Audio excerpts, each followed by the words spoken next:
The United States debt rating has been downgraded again. What impact will that have on the U.S. and the global economy? Hello, I'm Anand Naidu, and this is The Heat.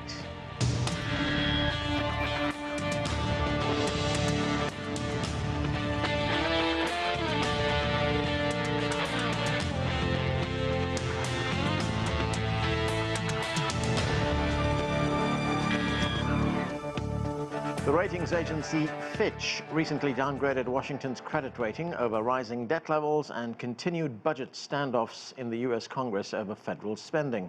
The agency also expects the U.S. to enter a recession later this year. We begin with this report from CGTN's Jim Spellman. Fitch has downgraded the long-term U.S. credit rating from its highest rating, AAA, to its next highest, AA+.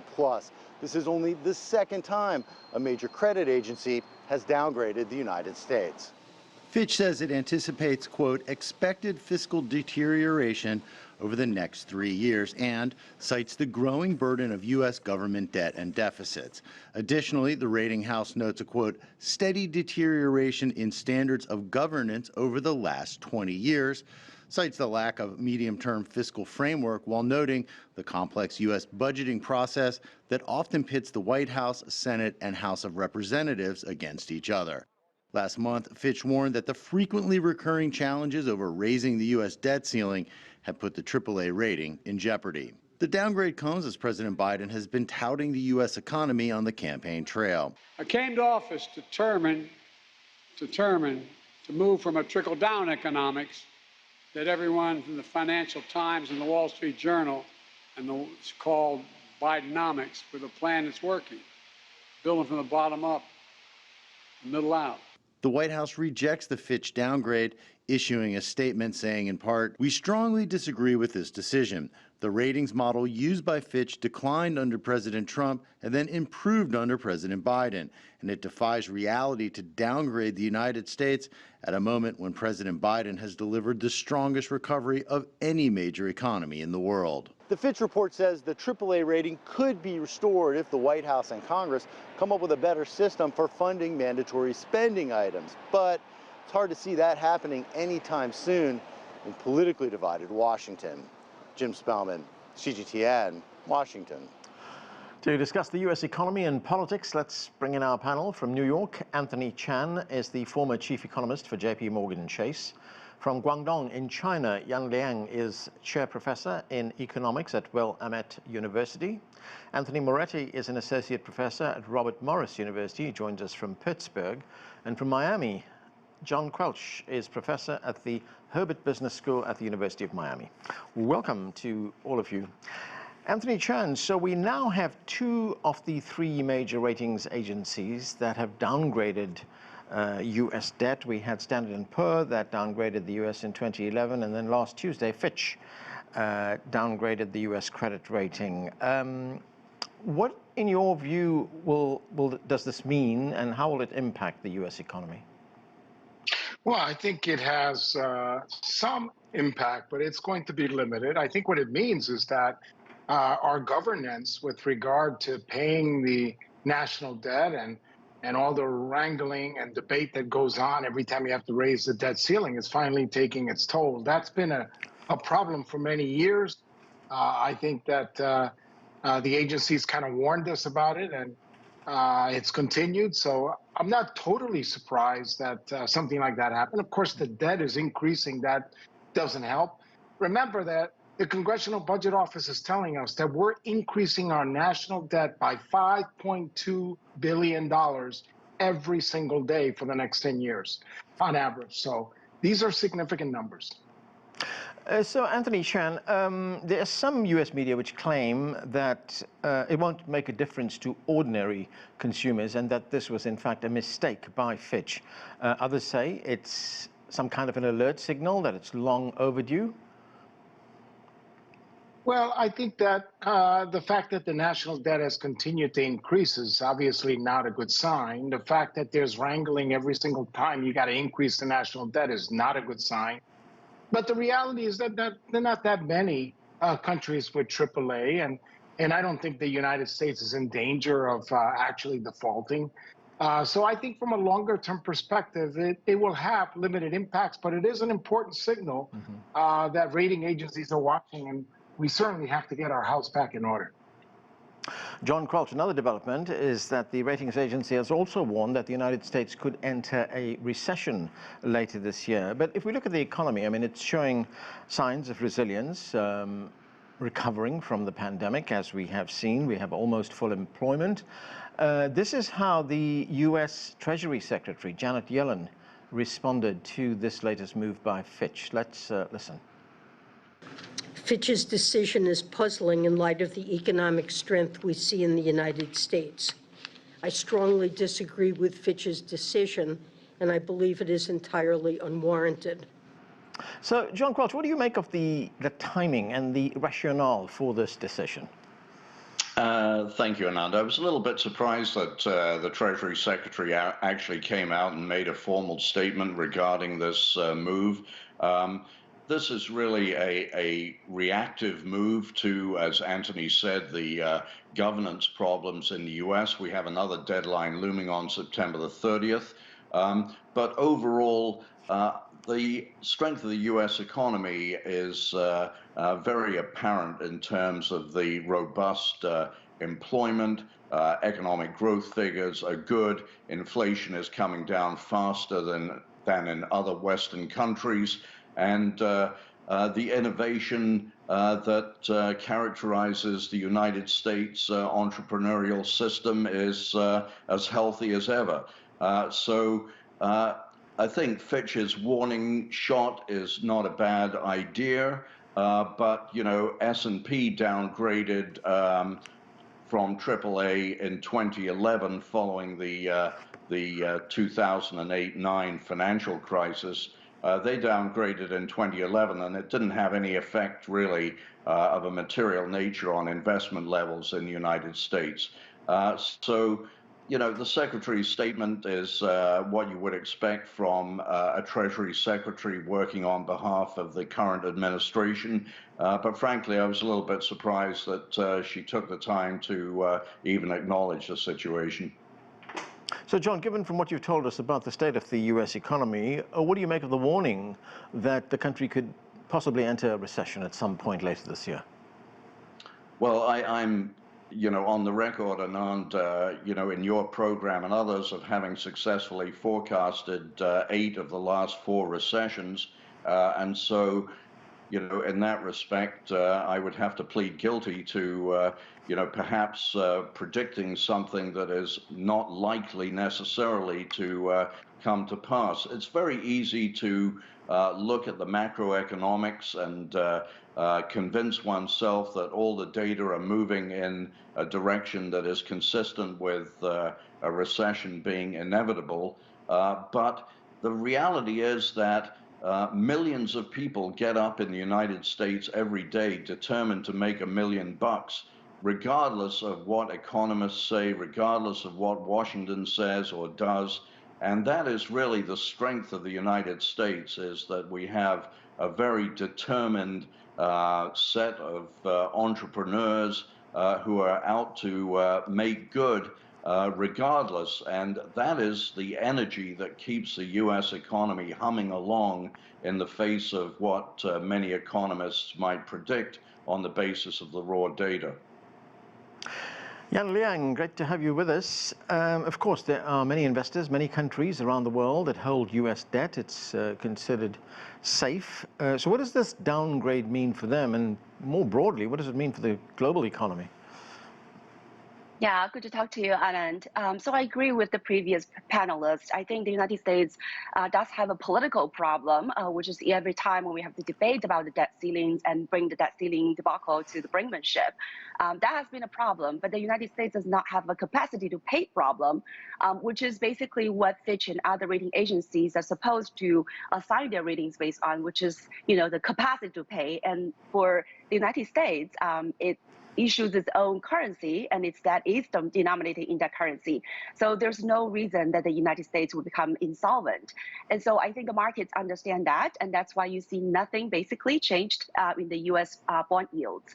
Now, for the rest of the world, the U.S. Treasuries are considered as a safe asset. And about 24% of the total treasuries are held abroad by foreigners. And I think that trend will continue despite the downgrading. That said, I think if the political, dividedness would, send an alarm to the rest of the world and for the rest of the world to diversify their portfolios, this would not be a bad thing. Is that happening right now? Diversification? I think so. Yeah. I think, yes, I think, for example, take China as example, their holding of the treasuries has peaked, back in 2013. Now they have, gradually sort of diversified away from dollar assets because you don't want to put too much of your eggs in one basket. And when the dollar appreciates, when the dollar, interest rates are increased, these could change the values of dollars, and that could in some ways affect the dollar values around the world.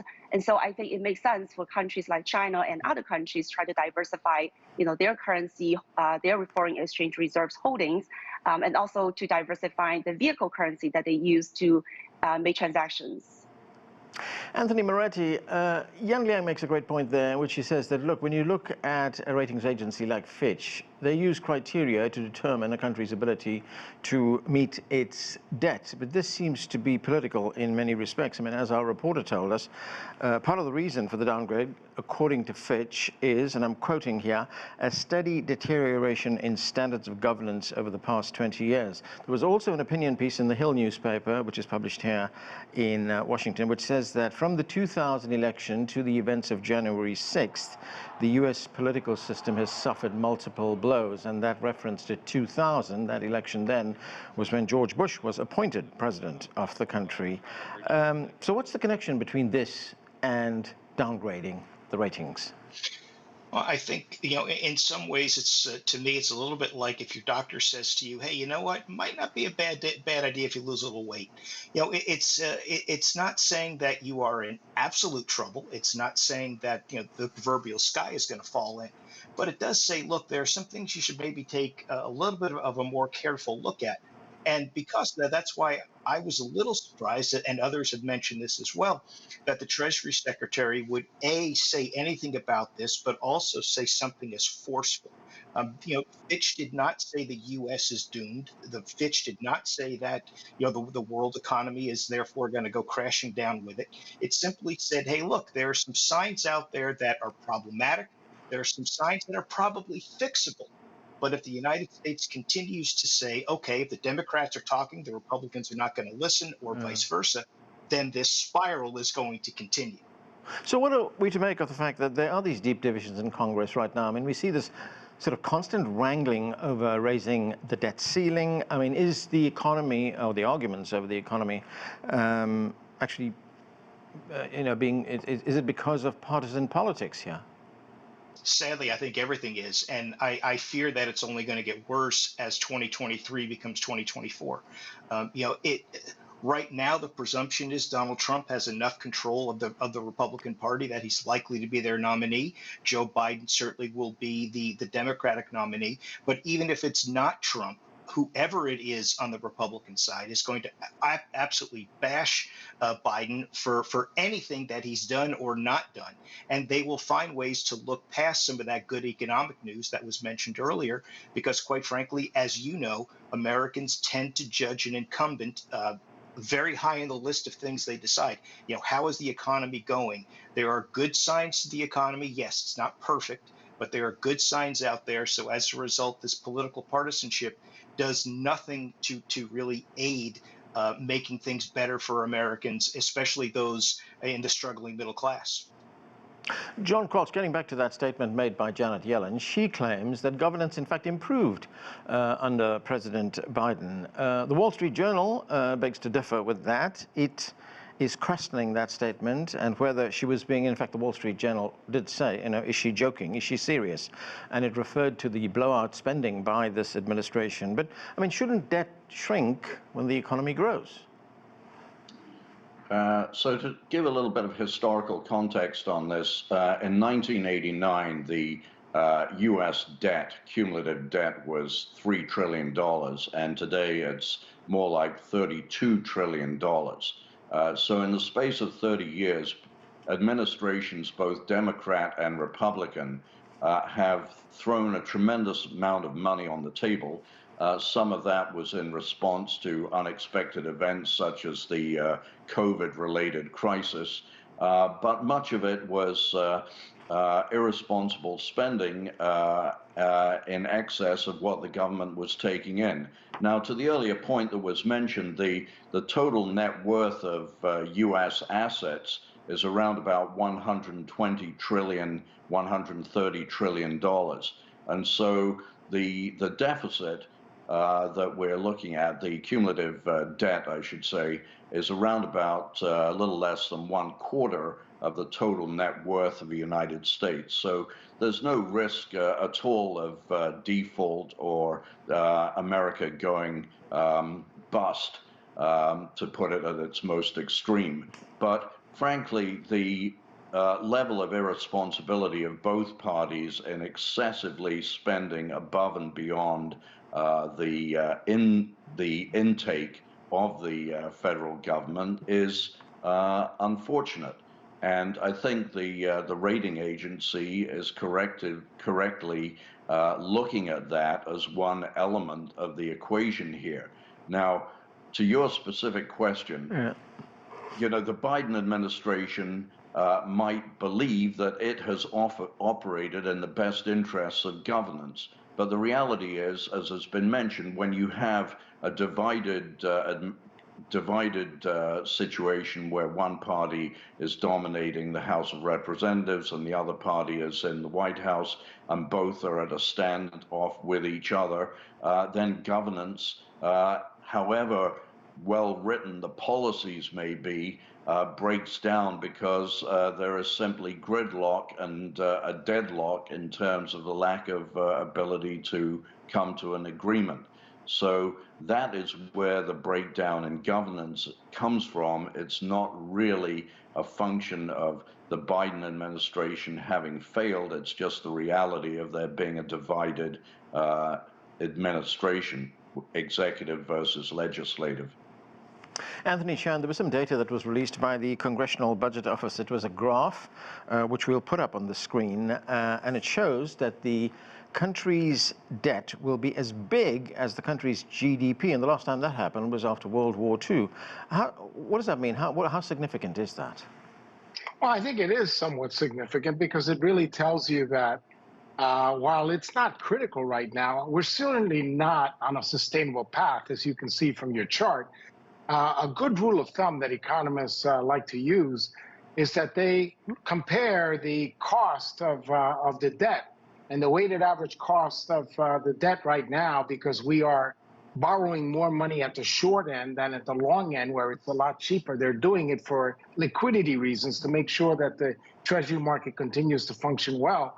It's about 2.8%, and yet we're going to grow this year by maybe 2.1%. So we are the cost of the debt is higher than our growth rate. And even if you look at the Congressional Budget Office growth estimates for the next 10 years, they're projecting that growth will grow approximately 1.8%. We can quibble about that number. Mm-hmm. Maybe you can argue it's 2%, but guess what? The cost of that debt right now is much higher than that long-term growth rate. So clearly telling us that we're not on a sustainable path. But all the arguments have been made. Liang, John, and others have made great arguments. Mm-hmm. We're not in danger of defaulting, but in terms of whether we are on a sustainable path, we are not. And at some point, we can see that people in the financial markets will realize. So that's why we got that small warning. The warning is not telling us we're going to default. It's just telling us that we just have to look around and maybe adjust things, or as was mentioned earlier, maybe look at our weight and lose a little weight. It's not going to hurt anybody. And Anthony, as far as inflation is concerned, I mean, it is going in the right direction right now, but it's very far away from that 2% target. But if the government continues to print money, could it reverse direction? Well, I think that when you look at the inflation rate, the problem with the inflation rate is we focus so heavily on the year-over-year change. And of course, you know that in June of 2022, the CPI was growing at 9.1%. That number has been coming down. So now the year-over-year comparisons get a little bit tougher, that those so-called base effects. So we might see the number popping up a little bit above 3%. In fact, we get one this week, and the consensus is telling us we can go up to maybe as high as 3.3%. And it's kind of funny because in this divided government, when you were going down, the other side was not giving this the administration any credit for that. But I can assure you that if you go from 3% to 3.3%, they're going to be all over the administration. And by the way, this is not a criticism of one side or the other. I think we would have the same situation if the other political party was in office. It's a sign of the divided government and not a criticism of anyone, because both sides probably would be partaking in this situation. But to answer your question directly, yes, inflation is coming down, and we should be happy that we're very far away from 9.1%. But again, that last mile to get to 2% might be a little tougher, but we will get there. It just will take some time. So, Liang, we have a situation now where we have high interest rates. We've got ballooning debt as well. And then now you add to this, of course, this downgrade from Fitch. When you look at a combination of those things, what does that mean? Well, I mean, I need to differ a bit from my previous panelists. I think, people are always crying out for, the large growing debt. But at the same time, I think we need to realize fiscal deficit or surplus to a large extent is endogenous. It really depends on what the economy needs. We just experienced a, once in a century pandemic. We have passed some really important industrial basically policy act like Infrastructure Act, Inflation Reduction Act, and the Science and Chips and Science Act. And all of these are investing in the economy in the long run and help to boost the recovery. So I think all these fiscal spending is really responding to the needs of the economy. And when it comes to debt, and again, it's not the point about sustainability or insolvency, because as long as the U.S. economy is growing, as long as the debt is in the U.S. dollar, there's no insolvency issue, and there's no crowding out effect. As we looked at, the interest rate is not really rising in tandem with, government spending. It's rising because the Fed has raised it. When you look at the bond yield last year, it was average at 2.95%. And this year, right now, it's 4.07%. What has changed in that 1 year has nothing to do with too much spending or too much debt. It has to do with the Fed raising the interest rate. So if we wanted to bring down the interest payment on debt, we just need to make sure that we don't continue to increase the interest rates. Now, at the same time, I think it's important to understand that a lot of the spending is not discretionary. National defense, it's a big chunk of the spending, federal level. That's not much to do with, there's nothing that we could do about it, basically, at this current political environment. Yeah. When it comes to real discretionary spending, that's about 15% of the federal budget. And by the way, the federal budget is a congressional process. It's not just the Biden himself or his administration can do much. So once you budget, once you approve for the spending, we need to pay the bill. So that whole debt ceiling is really unnecessary. Okay, Anthony Chan, a quick response from you to that? Well, of course, everybody knows that you have to pay your bills. It's kind of silly to say I'm not going to raise the national debt after you've spent the money. But I've never argued at all that there is any risk of insolvency. I'm just saying that with all this debt growth, that from a longer term perspective, 30, 40, 50 years, it's not that we're going to go insolvent, but certainly the debt is growing much faster than our ability to grow, because again, you need to grow faster than the cost of debt. Yeah. And with regard to the Federal Reserve raising rates, of course that pushes rates higher. Yeah. But they had to raise rates in order to lower inflation. I can assure you that if they would have lowered rates, we would have followed on the path to Turkey, which was lowering interest rates when inflation was rising. So they did the right thing, and there was no other choice.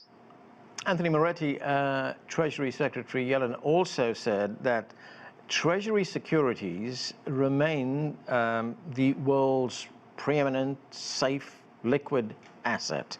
And in that same opinion piece that I was talking about from the Hill newspaper, it said that many countries, Yang Liang made the point as well, that many countries like China are diversifying their reserves from treasuries into gold as well. And there are countries who are also very wary of sanctions imposed by the United States that could cut them off from their dollar-based assets. So has the U.S. in some respects become the victim of its own very cavalier use of sanctions? Oh, I don't think there's any question about that. On the one hand, you look at sanctions and at their best use, for lack of a better phrase, they're used strategically.